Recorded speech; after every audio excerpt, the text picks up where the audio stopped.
Arching habit. In this training, we're going to prune a plant with an arching habit. To do that, we've selected this bridal wreath spirea just outside the Irene Science Center at BYU. At a glance, you'll notice that this particular plant is in pretty decent shape. For the most part, it's retained its natural habit, it's not overly thick, and for the most part, it's in bounds. At the same time, this plant does have a number of minor issues. Probably the biggest issue this plant has is a boundary issue.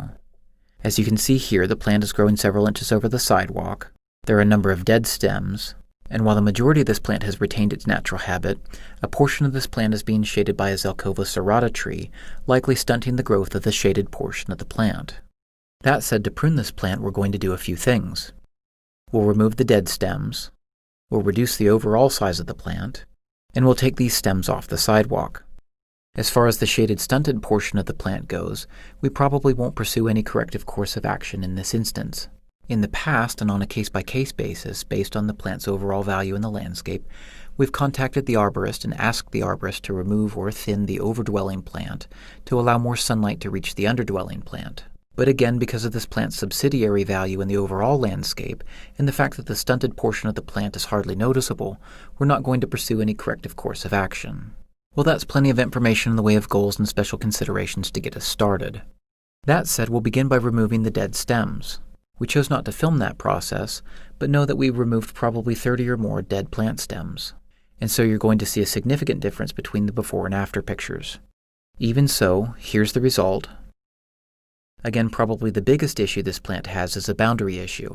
And so we'll remove these stems at the base of the plant here, and here, and we'll reduce this stem back to a strong lateral here.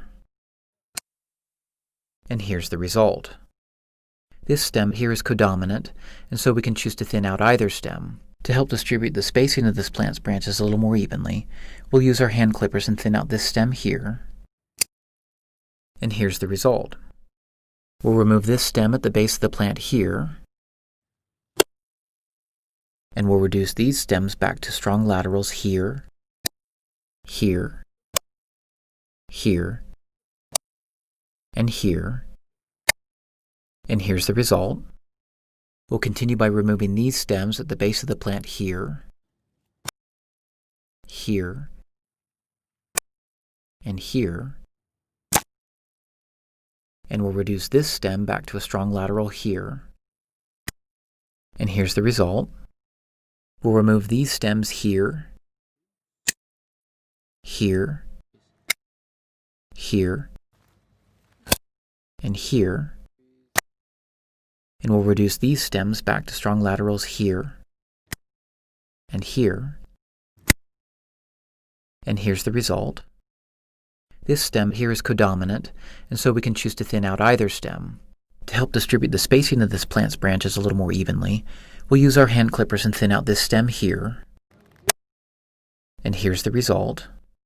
We'll remove these stems here, and here, and reduce this stem back to a strong lateral here, and here's the result. We'll remove these stems at the base of the plant here, and here, and we'll reduce these stems back to strong laterals here, here, and here, and here's the result. We'll remove this stem back to a strong lateral here,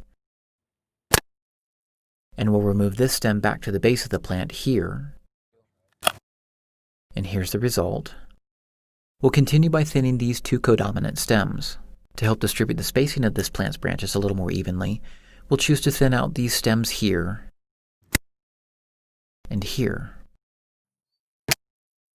We'll then remove this stem at the base of the plant here. Unfortunately, you'll notice that we scuffed a few of the stems while we were making this cut, and so we'll have to be more careful about that sort of a thing in the future. And here's the result. We'll continue by removing these stems here, here, and here, and we'll reduce these stems back to strong laterals here, and here, and here's the result. We'll continue by removing these stems here, here, here, here, and here, and we'll reduce this stem here. And here's the result. For thinning purposes, we're going to use our reciprocal saw and remove this stem at the base of the plant here. And here's the result. We'll reduce the height of the plant by removing this stem here. And here's the result. To help balance out the plant, we'll remove this stem here. And here's the result. Again, for thinning purposes, we'll reduce this stem here. And here's the result. And I think that's a good place to stop. In conclusion, we'll recap what we did. To review, you'll remember that when we first got started, the biggest issue this plant had was a boundary issue where several of this plant's stems were growing over the sidewalk. The plant needed to be reduced, and there were a number of dead stems. To help mitigate these issues, we removed the dead stems, we reduced the overall size of the plant, and we took the stems off the sidewalk. This is the end of the arching habit segment of our training video. Again, we realize that pruning is a combination of art and science, and in many instances there isn't necessarily a right or wrong way to prune as it pertains to how aggressively to prune and which specific stems to remove. But we hope that this training will give you a better idea of how we prune plants with an arching habit at BYU.